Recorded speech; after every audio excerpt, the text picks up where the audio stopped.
In anticipation and celebration of the upcoming 30 years in the making Drome revival, I am here with the three main residents from the Drome's iconic history. We've got Dave Graham, who was here from the very start. We've got DJ Trix, and then the egg that holds this whole cake together, the one only MC Cyanide. I thought it was incredible. Talking to Mike, I remember going to London to watch the DMC Champions. Do you remember that? Yeah, I remember all of that. Wow, they were amazing days, weren't they? That was for us to see another lad in our hood, so to speak. Look at me trying to be all homeboy. So Cheshire. I thought it was great because we went down to watch what Mike was doing then, and it was completely different from what everyone else was doing. Here he was in his tube American socks, blasting two records together, cutting things up. It was just incredible to do it. So from a fan perspective, that's what made Mike so unique, because we'd never seen a DJ with the hip-hop skills playing what at the time was groundbreaking music.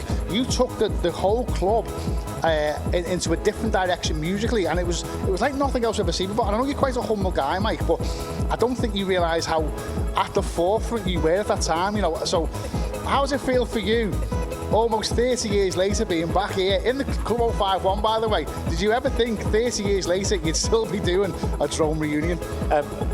No, not really. I did so many clubs that you kind of think it's on to the next one and the next one and whatever, but it's a bit crackers that people still kind of get into it after all this time. And I think that's testament to the music at the time was so at the forefront.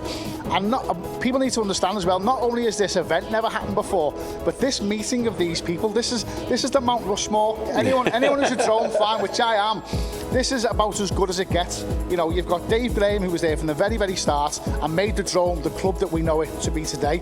You've got Mike, who again took it in a completely different direction and brought a set of technical skills that no one had ever seen in the club before. And then you've got Glenn, who, as I said before, you know, he's the egg that holds this cake together.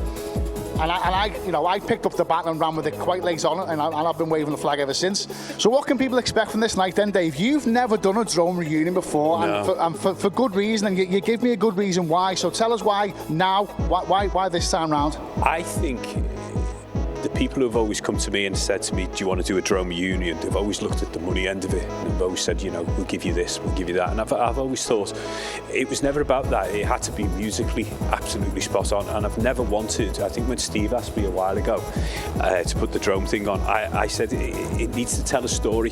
It needs to be a beginning, like a good book, a middle and an end. And I think when everyone came back and all agreed that the bones of the idea were there, and I think that's why it will work. I don't think I'll ever do another one. I don't think Mike will ever do another one. This guy, by the way, he will do another one. He'll just wear 3 different hats, by the way, probably. But I think because we're all very musically based, and I can speak for Mike saying this, it was very important that we tell the full story of where it all began.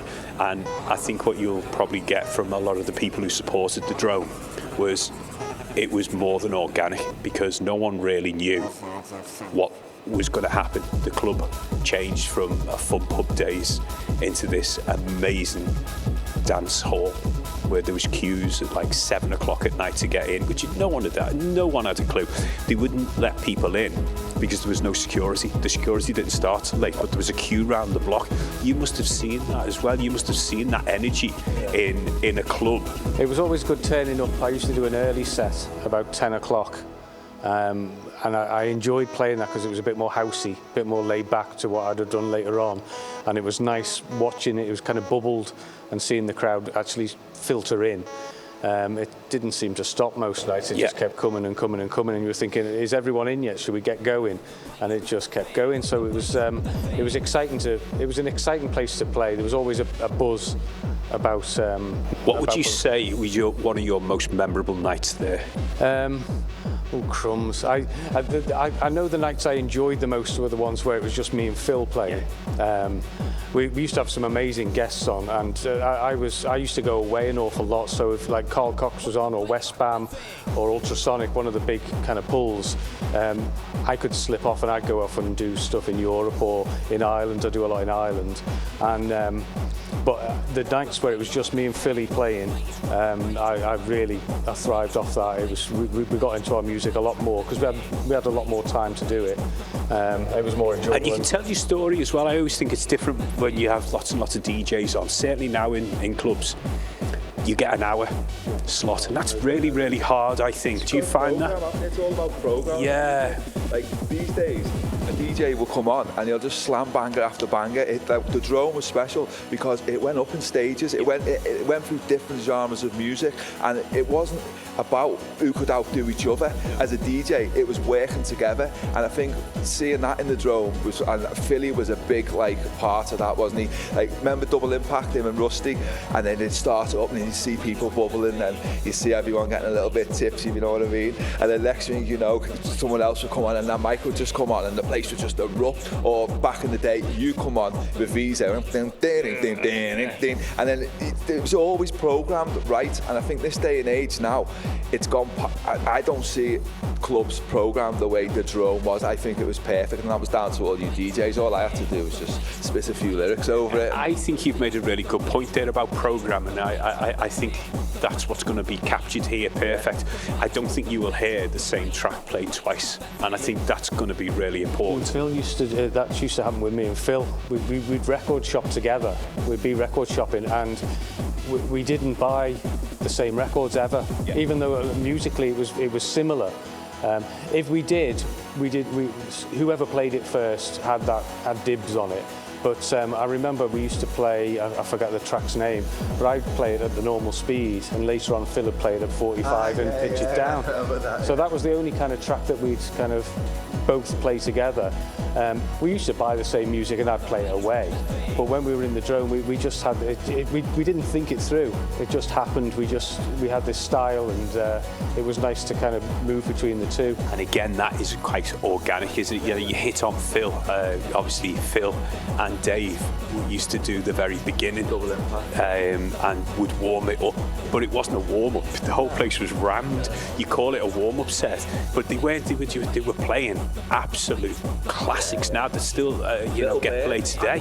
Exactly. Little Bird was the first time I'd ever heard Philly play that, and I was like, what is that? And he was like, and that'll be quite a thing as well. I know we're going to pay homage to Phil, obviously, because he's no longer with us, but he was such a big part of that whole atmosphere, building it up and getting it to where it was. I think that's going to be the appeal of this night, because the way, as you've used the word structure there a couple of times, the structure of this night is so that it's going to go through the ages. Historically, in the city as we are now, you would be on quite a late spot, but on this night you're going to be on relatively early. You're on early because it's going to flow musically. Obviously, you've got Rusty on quite early. You've got yourself on early. You've got PAs like Awesome 3, and you've got Dream Frequency. Then obviously Mike's going to come on. We've got Westbam coming over from Germany. Glenn's going to be here all night. We've got Ultimate Buzz to really peak it up. And then I've got the sorry state of playing the last hour and mopping up the dregs. And you're going to have to, when we go through them, you're going to have to go tick. Can't play that. Can't play that, because Dave's already gone on there and said he can't.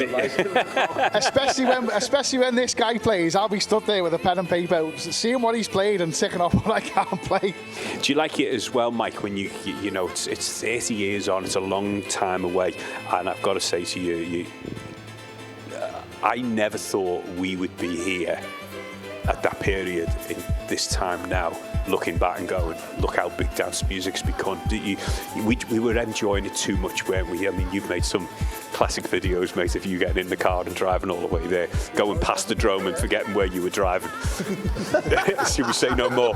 But that's what I'm saying, it wasn't like work, was it? We were doing something that was just so phenomenal. Very fortunate to be having fun. Yeah, that's the word. And getting paid for it.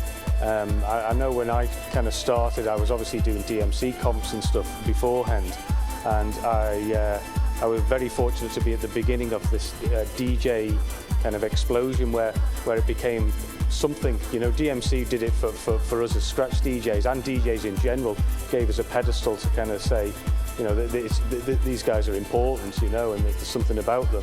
And it was really cool to be right at the beginning and watching that grow.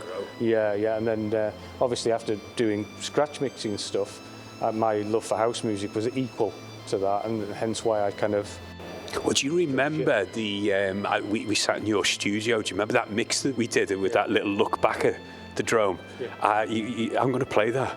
Because I think that was a bit sad. There was not much food in your fridge that day. Do you remember we were both starving and we must have been in the studio for hours and he went, I'm starving. Are you? Yeah, come on. And he opened the fridge and he went, no. But I'm going to play, he did a mix for me of tracks that were really, really important. I think I'm going to play that mix. It's like a mashup of things. But every time I look back at that and think, that just captures, that must be like 15 minutes of pure, unadulterated pleasure Drome. So I'm going to put you all on the spot now, guys. I'm going to start with you, Dave. If you had to sum up the Drome from your era in one track, what would it be? Visa, Stu Allen. Pleasure Games, is it Pleasure Games? Yeah. Moby. Oh God, yeah, they were three really big iconic, and I suppose the biggest track really, which was a B-side, and I hate the track now, I can't bear it, but it will have to be played, Tribal Church. I hate it. And that was my first introduction to the club and to Glenn and to that style of music. When I heard Tribal Church, Glenn doing his thing, that was like, the track he did what is this? Jump around and wind your body. Yeah, exactly, yeah. So I'm going to ask the same question to you, Mike. If you could, Dave gave us about 4 there, so you've got a little bit of leeway. If you could sum up your era and your time in the Drome with a couple of tracks, what would they be? Was it Tres Chic? Yeah. Aurora Borealis. Yeah. Well, not today, but I recognised them from rips in labels or a HMV sticker with a squiggle on it or whatever. Take Little Bird out because I think it's got to be in there. That's got to be for Phil. Yeah. We've touched on DJ Philly. Now, again, if this was a Mount Rushmore of residents for the Drome, of course, the fourth member would 100% be Philly. He can't be with us, unfortunately. He sadly passed away, but I heard today, as we all did, that we are going to do something special for Phil on the night. The way I sum up the Drome is, right, you had all these clubs and the great clubs like this one here, like the State, but in that area, the Drome was the only rave club. That was like a proper rave club. Anything with a hip-hop beat. Oh, yeah. If I played anything with a break beat in it, it'd be like that one. He'd start skipping, yeah. So, start doing windmills. But if you haven't got a ticket, and as you can tell the enthusiasm from all of us here, if you haven't got a ticket for this, it's not going to happen again, I promise you. They're getting us lot in the same room is very, very difficult. If you haven't got a ticket and you were really there at that time and you used to go and queue up at like 6 and 7 o'clock to get into the Drome, you should come back just for the whole nostalgia of it and just hear the music, just see some of the faces that, you know, a lot of us have all remained friends since then. I think you're gonna miss out on something really special. I really do believe that. This really is a reunion and a night and an event that's been 30 years in the making. This has never happened before. Dave Graham, Trix and Cyanide together on a Drome reunion has never happened. Add into the mix, you've got West Bam, you've got Dream Frequency, you've got Awesome 3, you've got Ultimate Buzz, Rusty, and myself finishing the night off. You've got Lee Hall, DJ Reckless. Every aspect of the Drome's history, from the very early 90s to the late 90s when it closed its doors, it's all going to be covered. This really is a one-off. It's a night not to be missed. Get yourself to club051.co.uk/Drome and don't delay, get your tickets. This probably will never happen again. Miss it and miss out.